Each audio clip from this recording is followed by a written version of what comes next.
This is TWiT. I will say, in my time with this product, it was a little touch and go at times. The product is really cool. It's called Fret Zealot, but it feels early. Let's just say that. Some of the software that's involved here. So I brought my my trusty Epiphone. So you are a musician. I mean, you just had an album come out, didn't you? Yeah, actually, it started. So I did a Kickstarter with. So it was called Yellow Gold Fever Dreamer, and I did a Kickstarter, and it was successful. And it actually, all the CDs for anyone that was backing the Kickstarter shipped out a couple of weeks ago. So now I'm getting all the tweets of like, hey, check it out. You know, taking a picture of the CD. You know, CDs. Do you know what a CD is? Because no one uses CDs anymore. We remember those. But it's a cool souvenir. So everybody's getting that now. So it's really great. I'm super stoked that it's finally getting in people's hands. Actually, Alex, who's holding the guitar, or sorry, the camera, got his today, and he pointed it out to me. So great stuff there. But Fret Zealot. So you can see from this, from facing here on the neck of the guitar, you can see that it has this whole row of LEDs. And that's kind of, I mean, this is the basis of what Fret Zealot is all about. It's $199.99, so it's a little pricey. We'll talk about that in a little bit. I feel like it's a missed opportunity. They could have called it Led Zeppelin or LED Zeppelin, but they did not, and I think I understand why. They probably would have been. Probably didn't want to deal with the legal implications. No, they'd be taken to the cleaners. Yeah. But so it's essentially a custom strip of LEDs that's meant to fit a standard neck on a regular 6-string guitar. It looks really cool, by the way. I don't even know what it does yet, but it looks really cool. Let's see if I can. So just the look, and I imagine if I played guitar, you can just do kind of fun little things like that. If you were like playing on stage somewhere, this would be a cool kind of bonus thing to do, to install onto your guitar. It was really easy to install, actually. Anthony has a little video that I recorded. I just set up my Pixel 2 XL while I was, getting it all set up, and I had to de-string the guitar. You could probably slide it on if the strings stayed on, but I needed to replace my strings anyway. Oh wow, so. You just snip them like that? Yeah. Oh. You don't need them anymore. You're gonna put brand new ones on. You clean the neck, and then you eventually just kind of start peeling the tape off of the Fret Zealot, and you want to make sure that you place it appropriately, but you get it into place, and you have to kind of push it down. And one of my worries was that when it's actually installed within the frets, that it might be tall enough that it would interfere with the strings, but it really doesn't. It actually sits super low, and in my testing and playing around with it, it didn't get in the way at all, which thankfully, thankfully they thought that one through, and they got there. And LEDs are so slim and so small as it is. It's just amazing that you can kind of do this. And in my case, if it didn't work out with teaching me the guitar, I would just install it under my cabinets in my kitchen and just let it, add some mood lighting there. Yeah, add some mood lighting to your coffee maker.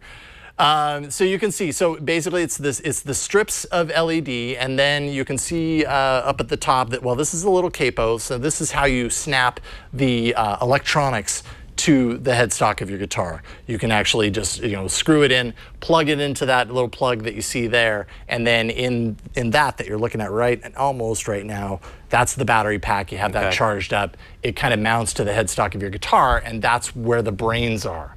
Bluetooth, essentially this is how it connects to whatever phone you might be using. So there's an Android app, there's also an iOS app, and it syncs via Bluetooth. I will say that the Bluetooth connectivity was a little spotty, and to be completely honest, I will be very surprised if we get through this demo and it doesn't drop off at least once. So and what does that that's a big issue. What happens if it drops off? If it drops off, suddenly, the lights will disappear on the neck, or they might continue blinking. But anytime you go into the app and try and pull up a different function, nothing changes. And then you have to kind of like go through the resyncing process. Not to mention, if you happen to show the app that I have, I should have it casting. Up at the top, you can see the logo that says Fret Zealot and the little Bluetooth icon. It's like very tucked away and kind of hard to see up there. And so, and mind you, this is on an iPad. This may be more meant for an iPhone than an iPad, but it's really hard to know when your Bluetooth disappears. You know what I mean? Make that indicator larger. It's just suddenly everything stops working, and if depending on what screen you're in, you don't have that readout, and you're like, wait a minute, what just happened? And you kind of have to figure it out. So kind of walking through the app real quick, and then I promise we're gonna put this guitar on you, and I'm gonna teach you a couple of things. There's 3 sections to the Fret Zealot app. There is play, which I'm not going to go too far into. I mean, I'll show you. You can do a search for a song, or you can add favorites. Smoke on the Water, or House of the Rising Sun. What's the library like with the songs? I did a search for Nirvana, nothing. Oh, well, they're not that big. I feel like if it's a guitar thing, you got to have some Nirvana in there. Sorry, that may be a lot to ask. I'm just kidding, by the way, about this. And so basically, let's see if this will even work here. If I hit play, you can see on my neck, I don't know if you can see this, but the light's flashing around, and if I kind of coordinated with the app that's showing me, kind of the playing piano roll of the notes that I'm supposed to be playing in order to do House of the Rising Sun, I could over time follow these and work on it, and it would be, could be a way that I learn how to play House of the Rising Sun. So that's great. I did have a little trouble with this though on Android. iOS, it was maybe a little bit more straightforward. There is a guitar tuner, that's nice to have always. There is fun, which is what I showed you initially, which is you hit random and you get these little fun effects on the neck of the guitar. I can keep hitting it and go into different places, and that would be nice in a live environment, let's say.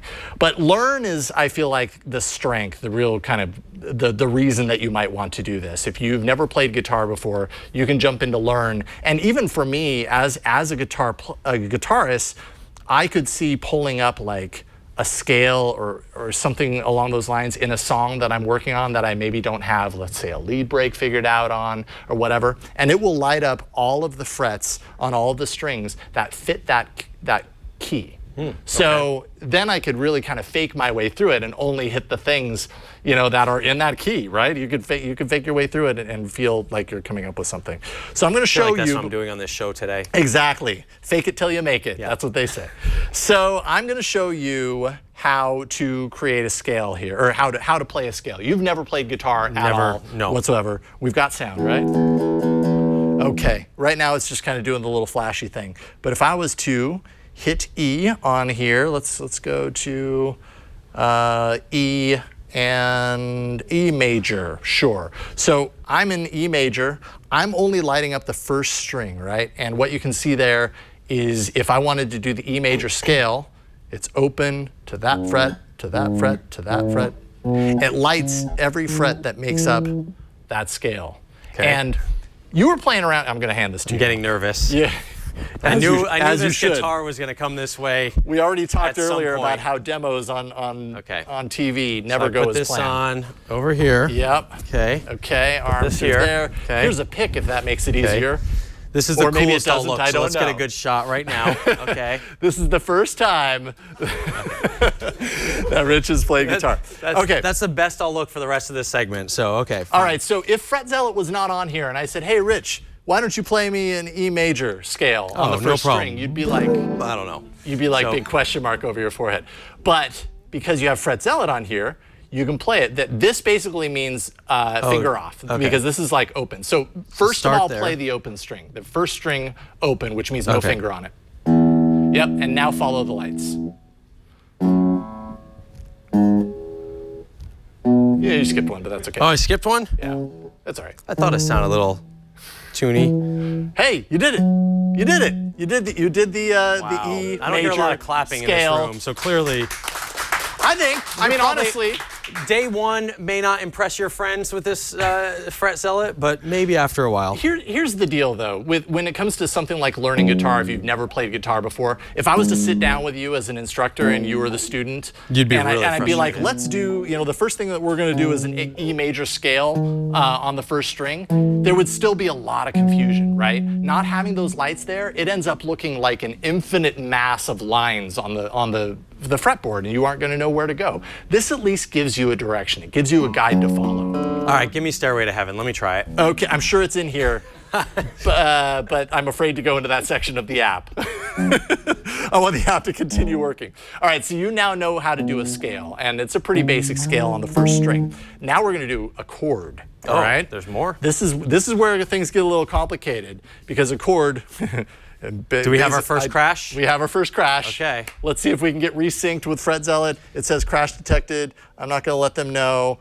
I always like to go to fun and put on random to see if it's resynced, which it's not. Just to make sure. So I'm going to go into the Bluetooth settings. And I see the Bluetooth is not lit up now. It was not lit up. There's my Fret Zealot. I'm going to activate that. It'll think, and then it'll most of the time tell me that we're connected. Do random, and hey, we're getting little blinks on the guitar, so we're good. All right, so I'm going to go into the chord section and hope that it doesn't crash a second time. Oh dear. Oh. It wasn't doing this before. This is new. Double crash. Yeah, so. All right, well, I guess I'll just play freestyle then. As long as you stay, no, dang it, I'm not giving you the lights. Okay, now I'm able to go in, so let me try. I'm gonna connect. Please let this work. I think I sound better without the Fret Zealot. Is that pretty good? I mean, are a lot of people able to do that? You've got good strumming control, let's say. But I feel like we can make that chord even richer. Yay, we got in. There we go. Okay, are you getting the feed? You are. So we're gonna do a very easy chord. It's E minor. So I'm gonna dial up E minor. Now, as I do this, if you take a look, you'll see on the guitar that these strings are all open. And then these, lift your finger for a second. The blue is your pointer finger. The green is your middle finger. So put the blue on that string. Nope, nope, nope. Blue right there.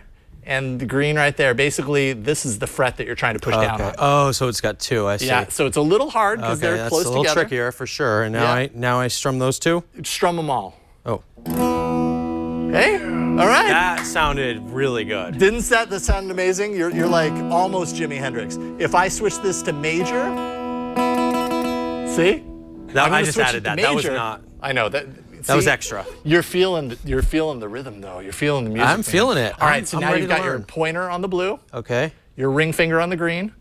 This is ring. Oh, that doesn't go that way. Okay, there we go. Oh, sorry. Let's see here. I'm trying to think how I do this. Like that. Middle ring pointer. Middle. Okay, middle ring pointer. Here, I'm gonna try and go like that. Okay. It's not easy. And then strum, maybe? All of it? Yeah. So that's, you almost, it's kind of muting it a tiny bit, but I heard it in there. That's what makes it the major instead of the minor. It's a little trickier. It is, because you got 3 fingers. Yeah. But that's kind of the point, right? Is that prior to this, you'd never held a guitar in your hands. No. And some of the first things that you've ever done with a guitar were actual chords and actual scales instead of fumbling. And I definitely see how if this was something you're doing on your own and you spent a lot of time, it is a great way to learn. And I'm sure it's not the first time people have learned this way, but it's a very good use of technology, especially that you can put it on any guitar. Well, and that's kind of the beauty of it. There are learning guitars that have LEDs kind of installed into them. They're more expensive, although this is not inexpensive. It's $199.99, which, let's be honest, if the app is going to be as kind of iffy as it is a lot to ask right now. I feel like it needs a lot of refinement on the app to really get the Bluetooth connection good, to get some of the aspects of the app, like it comes with a mount so that you can mount it in portrait, but then you go into certain sections of the app and suddenly it switches to landscape. And it's just weird, like when you're holding a guitar, to have to do those kind of motions, and it kind of gets a little inconvenient. But it is cool, it's nice. There's also a section called Lessons, which I won't go into entirely, but what this does, this brings in some videos that download as you use them. Justin Guitar is he's on YouTube and he does a lot of guitar instructions. But what they've done is they've taken all of his lessons and they've actually cued it in a way that as you're watching, the things that he's fingering and everything appear on the guitar. Oh, that's smart. So if you're listening and following his instruction, you know where he actually is. So for a learning guitarist, I imagine the next time we have you on the new screensavers, you will be almost like Jimi Hendrix. I think so. Okay, that's not too much to ask, is it? No. I will take this. I'll take this whole thing home. I just take this all. Oh yeah, totally. Okay. Yes, it's yours. And I will definitely practice. Congratulations. And an iPad as well. I don't know if you want this iPad. You probably have a better one. This is a little old. But yeah, so that's Fret Zealot. What do you think? I really think it's cool. I think here's the thing I'm trying to figure out. As a novice, would I think this is better, or you know what I mean? Would I be frustrated by this thing? Yeah, I mean, and that's a really good question. I think it depends on what you're using it for. As you know, someone who's played a guitar for a very long time, trying to like learn the songs aspect, the play section of the app where it has the songs that you recognize and going in there. Right. There's something weird about the interface and how it connects with your brain that it's really hard to follow along. Even though technically it should be a really useful tool to see all the places on the neck that you put your fingers, but I feel like it just there's something missing there, and it's really hard to connect in the same way that it is when you sit down with like a book of tablature and you follow along that way. In some ways, though, I think it could really help. Like, it's really nice to be able to pull up a scale on all 6 strings and know these are the notes I can play and these are the notes I should stay away from. Cool. Kind of takes some of the thought out of it. So. I think it definitely has a place in the future of learning guitar, sure. I think. Now, this is not like a live concert where at the end we destroy the guitar. Oh, man. So I'm going to take that from you and put it and mount it over in my guitar stand. As fun as it would be to smash this over the set, I don't want to do that. Not this time, anyways. All right, Fret Zealot. Fret Zealot. I think you can go to fretzealot.com and you can order one for yourself.